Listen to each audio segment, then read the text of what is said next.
Hello, YouTube, once again, and welcome back to welcome back, blah, blah, blah. Welcome back to Holiday Fest. Yeah, I'm a little bit tired. I went out a lot today. It's freezing out. My cheeks were turning red. I could barely feel my face. It was so numb. But I warmed up, and now I'm doing okay. Now I'm about to review another film. This is an action thriller crime heist film from the year 2000, starring Ben Affleck, and it's Reindeer Games. This is a kind of like a precursor to Die Hard. It's basically an action movie that takes place during Christmas, so it's fun. Of course, Die Hard is better because it's got a better cast. It's much more iconic, yippee ki motherfucker. I could say that forever. But this movie's not so bad. It's actually pretty decent. There are problems, though. I will say this: some of the supporting cast kind of sucks for me, and not just Charlize Theron, but I'll get to that. But I think the only reason to watch this movie, Reindeer Games from the year 2000, the director's cut, because they add more to it in the director's cut, is Ben Affleck himself. Because his character, the way he suffers in this movie, is just like the way Bruce Wayne would suffer in Batman v Superman, and you know his future endeavors. There's a scene that he's in the bed and he's getting like attacked by these guys, and I'm like, wow, that is just like what would have happened to Bruce Wayne. And I saw him become Bruce Wayne even in this movie. He has a sense of humor. Affleck gets the last laugh on all of these people. At the end, he kills both the Charlize Theron and this other one. I was like, I'm Batman, bitch, and I'm like, yeah, exactly. He's Batman. So the fact that I saw him in something 15 years before he was Batman is awesome. And well, it's 16 years now, but I enjoy this film. The action's really well shot. It's R, so it's not PG-13. It doesn't hold back with the blood or there are tits in it, even though they're Charlize Theron's. And I'm like, yeah, they're fine, but I'm not a fan of the actress, so uh, not. I'm like, yeah, whatever. Eye candy, whatever. They curse a lot in the film, so it's not a kids' film. And there's also a sex scene with her and Ben Affleck. Of course, I don't buy it because she's basically the whore of the film. Problems. Charlize Theron said in the Wikipedia that this is the worst film she's ever done. This is her worst performance. I will say that because she's very uncomfortable with Ben Affleck. You can tell that it's just a paycheck movie. She has to like jump on him, and I don't buy the sex scene. It's very forced.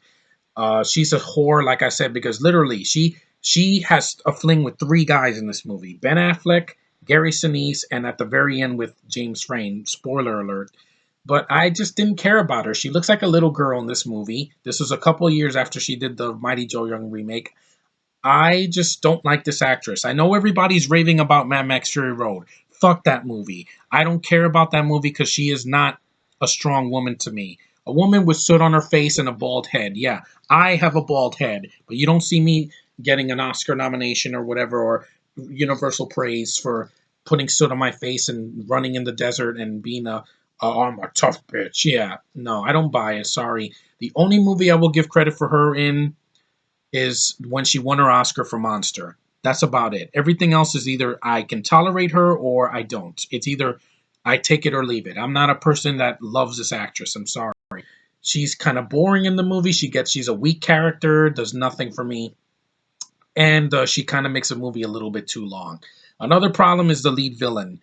You think it's Gary Sinise? He does a good performance with his. He has screen presence. I like him as an actor. He has his facial hair. He looks really intimidating, but he's only the side villain in the movie during the heist in the casino. The main villain is that dumbass that played Galavan in Gotham in season two. Fuck that guy, by the way, James Frain. He's horrible. Like every time he shows up, he whistles. I forgot which song it was, but he whistles something. I don't know if it's oh yes, Silver Bells. It's like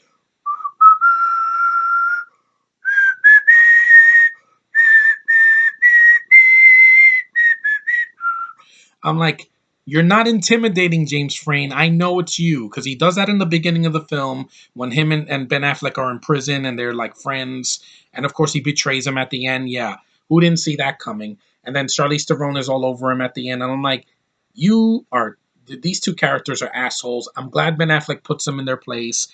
He freaking drives. I think he crushes James Frain, and he uses a car and drives it off. I think in reverse or something, and Charlize Theron goes over a freaking cliff. That's Batfleck for you, baby. He is the freaking man in this movie. He cracked me up. He got the last laugh on the villains. He's great in the action scenes. The scenes where he's suffering, you buy it. And at the end, he's dressed up as Santa and he's giving a bunch of money that was stolen from the heist, and he gives it to people in the mailbox. What an awesome ending that is, right there. There's no sequel bait ending. There's no bullshit. Ben Affleck doesn't die in the movie. It's awesome. I like this movie. I like it for Ben Affleck, the action and the premise and everything. And even Gary Sinise is good in the film, and some of the other supporting actors that play the henchmen, they were fine. But Charlize Theron can suck it, and so can James Frain as the main villain. He did nothing for me. These foreigners need to just go away. Take this and shove it. I know it's the holiday season. I'm gonna try not to be so negative, but they bothered me in the film. If you took them out, the film would be a lot shorter, and it would just be the Ben Affleck show because that's basically what he is. He rocks in this movie. I'm like this. This is why this guy has won an Oscar for writing and for directing, and one day he might even get one for acting. The Accountant was a hit because of him, and I want to see that movie next year because Batfleck is here to stay, baby. And he's been through rough times. This was at a time where people were not taking him seriously as an actor.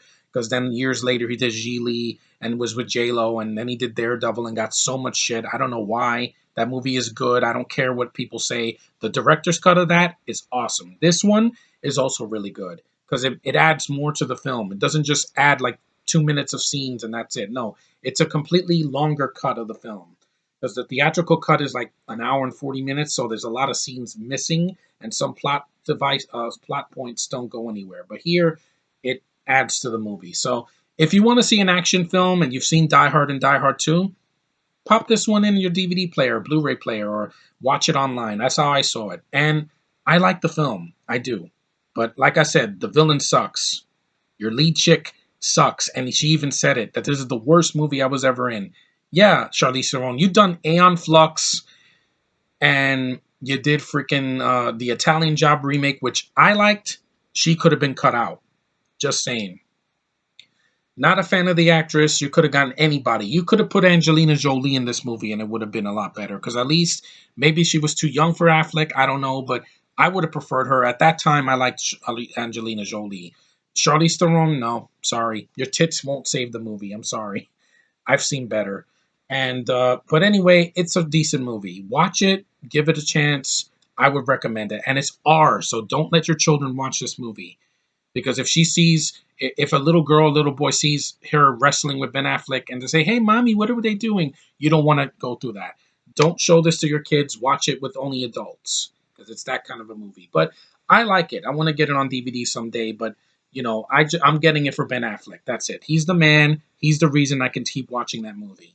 And the action, because I thought the director did a good job with the action scenes. And it's R, so it's an R-rated Christmas movie that kicks ass because of your lead actor. Without him, I think the movie would have been unwatchable, to be honest.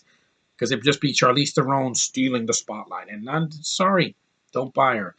No, no, a woman like that is not worth your time, Ben Affleck. I'm glad he ended up with Jennifer Garner and procreated with her. And even though whether he's on and off with her, personal life aside, he's the man. This is your new Batman, and I can't wait to see his own movie. So, Reindeer Games is a good one. From the early 2000s, you could do a lot worse. But anyway, thanks for watching, liking, subscribing, commenting. This has been fun for me in Holiday Fest. I wanted to review a bunch of different Christmas movies and other holidays as well. So take care, and I will see you in the next one. Bye bye.